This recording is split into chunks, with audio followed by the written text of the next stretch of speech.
আমরা যারা video editing নিয়ে কাজ করি আমাদের কিন্তু ডিফারেন্ট ক্লিপ নিয়ে কাজ করতে হয়। স্পেশালি আপনি যদি ক্লায়েন্টের কাজ করে থাকেন, অনেক সময় দেখা যায় লো রেজুলেশনের একটা ভিডিও আপনাকে পাঠিয়ে দিল, সেটাকে পাঠিয়ে আপনার কাছ থেকে এক্সপেক্ট করবে প্রফেশনাল মানের একটা রেজাল্ট, বাট সেই লো রেজুলেশনের কারণে কাজ করতে আপনার সমস্যা হবে।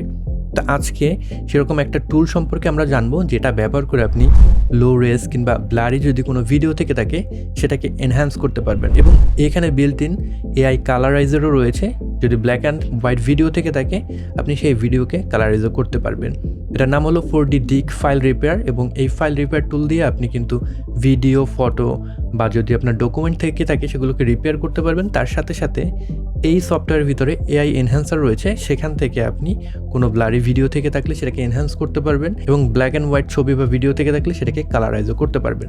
প্রথমে যেটা করতে হবে, ডেসক্রিপশন বক্সে আমি লিঙ্ক দিয়ে রাখবো 4D ডিক ফাইল রিপেয়ারের, আপনারা ক্লিক করে তাদের ওয়েবসাইটে চলে যেতে পারেন। এখান থেকে ট্রাই ইট ফ্রি এই জায়গায় ক্লিক করে আপনারা 4D ডিক ফাইল রিপেয়ার টুলটাকে ডাউনলোড করে নিতে পারেন। ডাউনলোড হয়ে গেলে জাস্ট ডাবল ক্লিক করে ইনস্টল করে নেবেন আপনার প্রিফার্ড লোকেশনে, দেন 4D ডিক অ্যাপ্লিকেশনটাকে ওপেন করে ফেলবেন। ওপেন করলে জাস্ট এরকম একটা ইন্টারফেস দেখতে পারবেন। দুইটা সেকশন রয়েছে, একটা হলো করাপ্টেড ফাইল রিপেয়ার আর একটা হলো এআই এনহ্যান্সার। তা আমরা মূলত এআই এনহ্যান্সারের ভিতরে দুইটা সুবিধা রয়েছে। প্রথম সুবিধা ভিডিও এনহ্যান্সার এবং দ্বিতীয় সুবিধা ভিডিও কালারাইজার, এই দুইটাকে ট্রাই করব। তো আমরা এখান থেকে ভিডিও এনহ্যান্সারটাকে ট্রাই করব। তো প্রথমে আমি স্যাম্পল ভিডিওটা আপনাদেরকে দেখিয়ে নিই যেটাকে আমরা এনহ্যান্স করব। এটা হলো স্যাম্পল ভিডিও, দেখতেই পাচ্ছেন রেজুলেশন কিন্তু খুবই কম, একটু ব্লারি মনে হচ্ছে বিকজ এটার যে রেজুলেশন সেটা হলো 640p। সো এইটাকে আমরা এনহ্যান্স করব যাতে করে আমরা ভিডিওতে ব্যবহার করতে পারি। যদি আমরা ভিডিও এনহ্যান্সারে প্রবেশ করি, জাস্ট ফাইলটাকে ক্লিক অ্যান্ড ড্র্যাগ করে আমরা এখানে অ্যাড করে দিতে পারবো। অ্যাড হয়ে গেলে পরে আপনাকে বেশ কিছু অপশন দেবে। এখানে প্রথমে আপনাকে মডেল সিলেক্ট করতে হবে। আপনি জেনারেল মডেল সিলেক্ট করতে পারেন, এনিমি মডেল কিংবা ফেস মডেল সিলেক্ট করতে পারবেন। যেহেতু আমাদের এটা একটা ফেসের ভিডিও, হিউম্যান ফেস, সো আমি এখান থেকে ফেস মডেলটাকে সিলেক্ট করে নিলাম। নেক্সট অপশন পাবো রেজুলেশনের।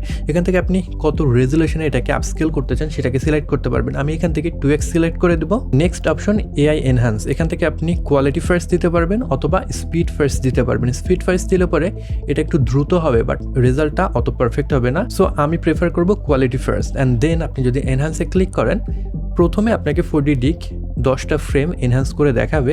যদি আপনি এটা রেজাল্ট থেকে সন্তুষ্ট হন তাহলে কিন্তু আপনি পুরো ভিডিওটাকে এনহ্যান্স করতে পারবেন।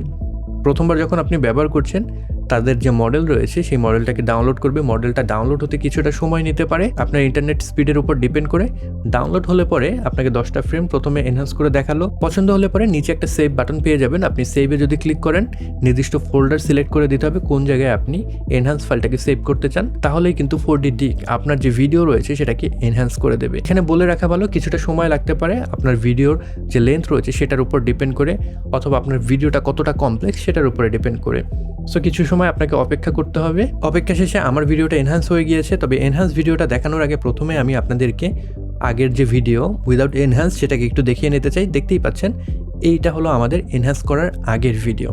এবার যদি আমরা এনহ্যান্স যে ভিডিও রয়েছে সেটাকে একটু ওপেন করি, ওপেন ফোল্ডার থেকে আমরা যদি ভিডিও ফাইলটাকে ওপেন করে প্লেব্যাক করি তাহলে দেখতেই পাচ্ছেন এনহ্যান্স করে দিয়েছে। সো আমার কাছে এনহ্যান্স রেজাল্টটা মোটামুটি অ্যাকসেপ্টেবল মনে হয়েছে। আপনাদের কাছে কেমন লাগলো নিচে কমেন্ট বক্সে অবশ্যই লিখে জানাবেন। আমরা আর একটা ভিডিও টেস্ট করব। যেহেতু আমরা প্রথমটা ফেসের ভিডিও করলাম, এইবার আমরা একটা ল্যান্ডস্কেপকে টেস্ট করব।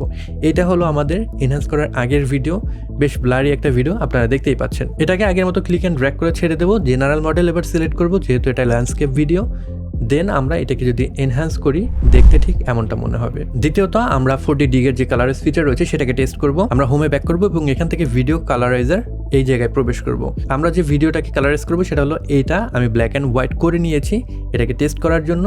সো এইটাকে জাস্ট ক্লিক অ্যান্ড ড্র্যাগ করে যদি আমরা ছেড়ে দিই, অ্যাড হয়ে গেল। এবার যদি আপনারা কালারাইজে ক্লিক করেন তাহলে 10টা ফ্রেম আপনাদেরকে কালারাইজ করে দেবে। যদি পছন্দ হয় তাহলে কিন্তু আপনারা সেভ করতে পারবেন। আমি সেভে ক্লিক করলাম, ফোল্ডারটাকে নির্বাচন করে দিলাম, অ্যান্ড দেন কিছুটা সময় ওয়েট করতে হবে। আমাদের রেজাল্ট কিন্তু হাতে চলে আসছে। আমরা যদি আগের ভিডিওটা দেখি, এইটা হলো আমাদের ব্ল্যাক অ্যান্ড হোয়াইট ভিডিও, এবং পরবর্তী সময় কালারাইজ করে দেওয়ার পরে যে ভিডিওটা আসছে ওপেন ফোল্ডারে গিয়ে আমরা যদি ভিডিওটাকে প্লেব্যাক দিই দেখতে ঠিক এমনটা মনে হবে। তো এই ছিল 4D ডিগের ভিডিও এনহ্যান্স এবং ভিডিও কালারাইজার। এইটাকে কিন্তু আপনারা ফ্রিতে ট্রাই করতে পারবেন। আমি ডেসক্রিপশন বক্সে লিঙ্ক দিয়ে রাখবো, সেখান থেকে ডাউনলোড করে আপনারা ট্রাই করতে পারবেন। যদি ভালো লাগে তাহলে কিন্তু আপনি অ্যাপ্লিকেশনটা কিনে নিতে পারবেন। সেটার লিঙ্ক ডেসক্রিপশন বক্সে দেওয়া থাকবে। Be sure to check it out. তো সবাই ভালো থাকবেন, সুস্থ থাকবেন। পরবর্তী ভিডিওতে নতুন কোনো বিষয় নিয়ে আবার দেখা হচ্ছে। Until then, good by.